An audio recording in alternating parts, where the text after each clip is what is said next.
original John Salley interview, he ended up hanging up. Yeah, right. Because he thought something was going on. Yeah, right. Then we ended up hooking up with John Salley and talking about there was a part 2. That miscue. Yeah. And that's when he actually said, and I let it go, oh, John Fogerty, the actual guy we were trying to, or thought we were talking to, he said he was his neighbor. Right.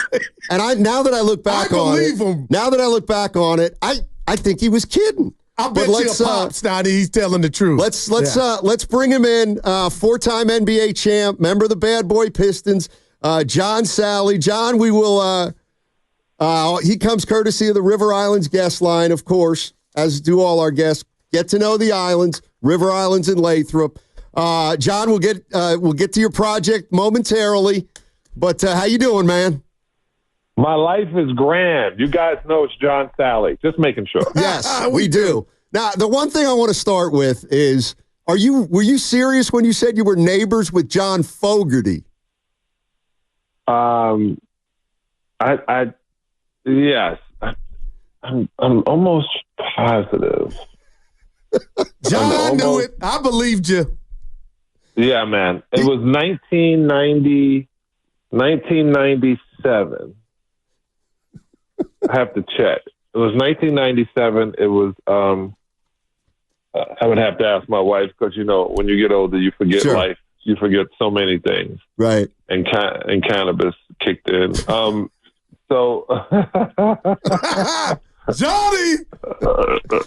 So I'm just making sure. Yeah, no, I know exactly where you're at. I'm the exact same age as you, so you and I are on the same page. Let's get into what you're doing right now before we talk some NBA. GodBlessBitcoin.com. Tell us about that project you're working on. And I mean, I'll just, what is the project exactly? Well, the first thing, GodBlessBitcoin.com, put together by two great directors. And when they got me involved as executive producer, help move it, help get different people on and talk about it because it's not my first rodeo. But I had gotten into Bitcoin like 2018, and then I went down to the Bitcoin conference and I started realizing, everybody is afraid of the change and everybody is thinking everything is a scam. And I remember I was down there and they had me speaking in the whale room and I was with two other athletes. And at that time, Bitcoin was $46,000 in the shares. Now it's 103,000. And I had said, it's going to get up to 100,000 because people are going to start seeing that the system is maybe not broken, but it's hard to deal with. And this right here, like Cat Williams said, this is the year of truth. And morally, Bitcoin is a better situation. It's not taken from one thing and giving you bad air or just giving you a fake narrative. You can see. You don't have to worry about fees and this person on top of that person, grease in this palm. This is peer-to-peer. This is where the future has gone. Even in the music business, you can now sell directly to your audience. You don't have to worry about if somebody is trying to hold your product back. This is peer-to-peer. This is human to human. This is understanding that this is, I guess, God's way of making sure that we could be honest with one another. So God Bless Bitcoin just explains the morality and the best way of dealing in finance. I know it's not really good in finance, but there's so many things like in the Jewish faith, you can't add interest to, or in the Islamic, you can't add interest. But man, everything else is like, I'll give it to you, but everything turns into a Shylock. So I look at Bitcoin like a savings situation. You put your money in, never going to go, you're not going to lose. It's almost like a saving account. Everyone can see what you put in. I have a friend who put in $400 a week for his kids. Starting in 2015, 2020, his kids are going to be okay. So it's an important thing to pay attention to. With the great new president coming in, we're going to see he is also pushing the cryptocurrency, talking about the blockchain. Things are changing. People got to get on board or get left behind. Wow, John, I love that. Let me ask you this, because my partner and I are the real odd couple, and we're talking about Steph Curry. And we got a young superstar in the making, or a star in the making, hopefully, in Jonathan Kuminga. And you remember the Warriors when they were bad. You would go to the game. It was a great time out, John. Oh, you got Warrior tickets. Who they playing? You want to go see the other team. But Curry came along. You remember those days, right? Well, no, but see, I don't. Let me tell you why. Because I played in the league. And in playing in this, in case your audience was sleeping under a rock, but playing in, they had a guy named Chris Mullin on the squad. Hall of Famer. And Mully was, from Brooklyn, my age since I was 15 years old. I'm one of my favorite players. So you didn't know what Mully was going to give you. Then you had Mitch Richmond. Then you had, I was around that time where it was shaky. Tim Hardaway. It was just so hard to play those three. And then the Steven Jackson years with Matt Barnes and Al Harrington, that was also iffy. So Sprewell's time. I've never had an easy time with the Warriors, but I understand what you mean. I think that great team that Mark Jackson put together and Steve Kerr curated is one of the best ever. Obviously, they won 73 games, but it was, with me in my life, it was hard to know what was going to happen when you went up to the Bay. Do you have a problem if I say the organization, Joe Lacob and company, Steph Curry, whatever they can do, whoever they can get, and maybe it might cost you a Jonathan Kuminga or some young talent? When you hear that, does that make sense? Or are you like, no, you can't operate that way? Because that's where me and my partner differ. Yeah, don't do that. Let me tell you something. To think, well, this kid is good and he's up and coming and he's great for us, let's dangle him out and see if we can get three other players in. That's not how you do it. How you build chemistry is you say, that's that piece. Now let's go get the next piece that fits with this piece. Then go get the next piece that fits with those two pieces. That's how you put the team together. When it was the Splash Brothers, you needed Draymond, right? So you had those two pieces in the Splash Brothers. Then you needed Draymond in that position.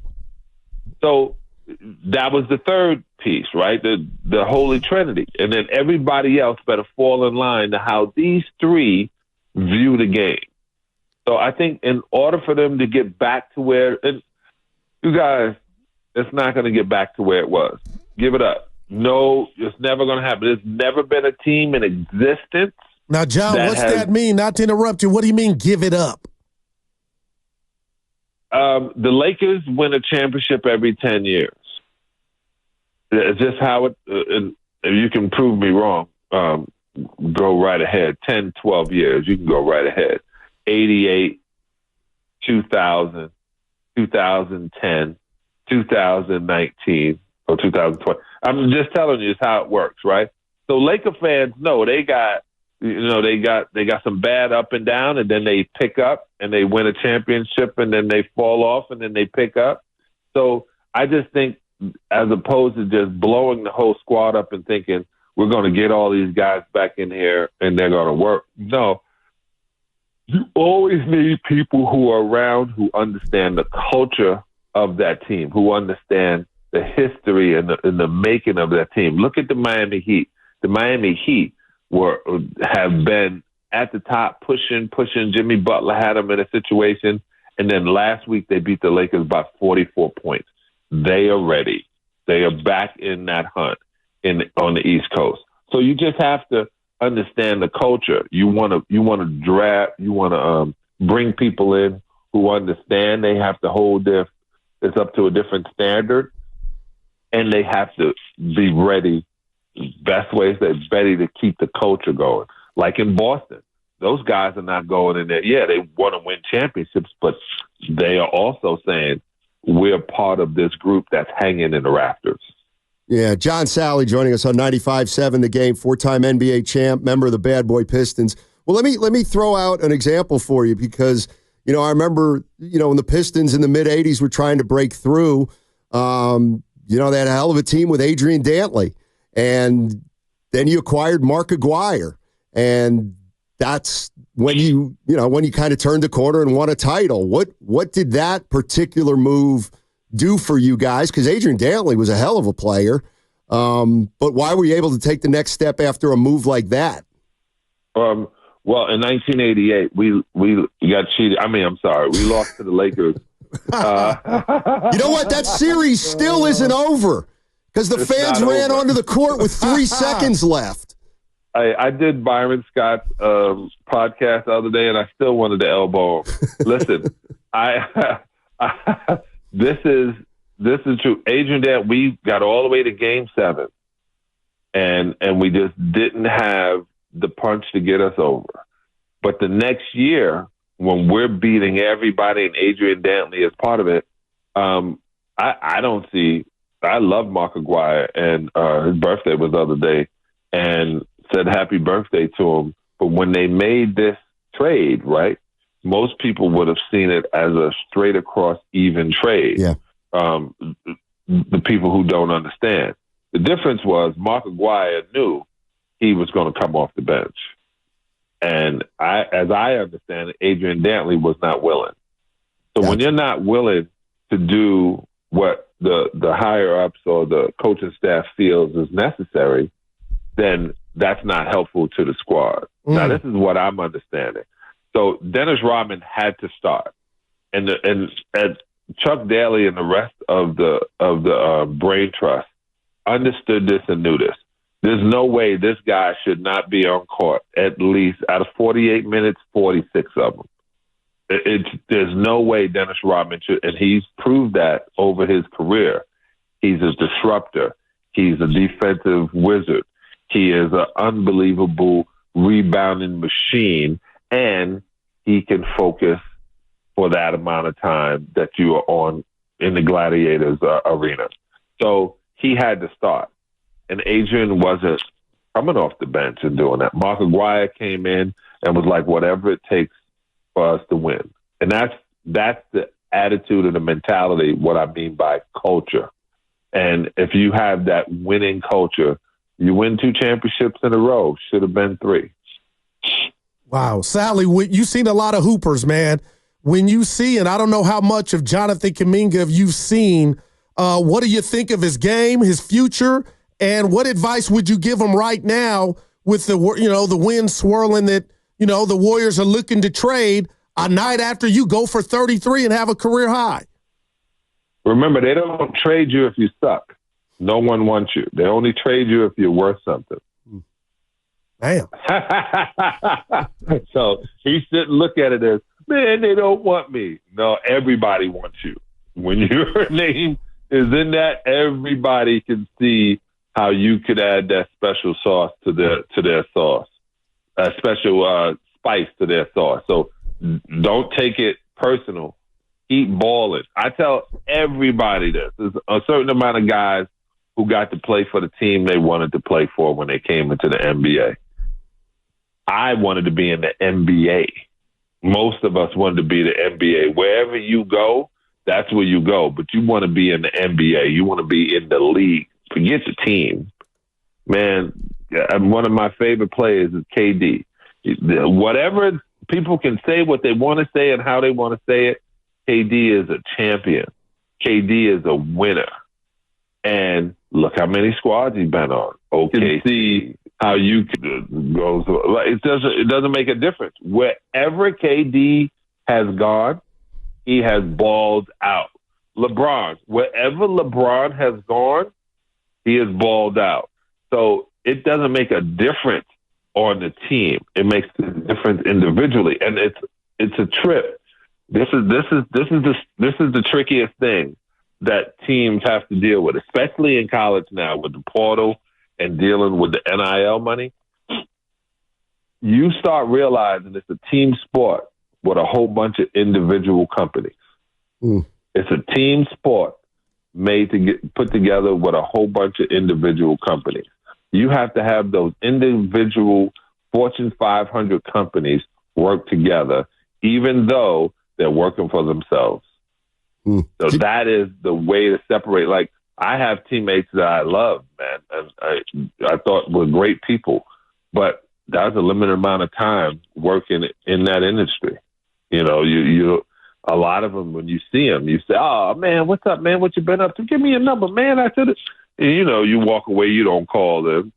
So it's just you're there, keeping your job to be able to work at a job that everybody works together. You guys are the odd couple, but you fit.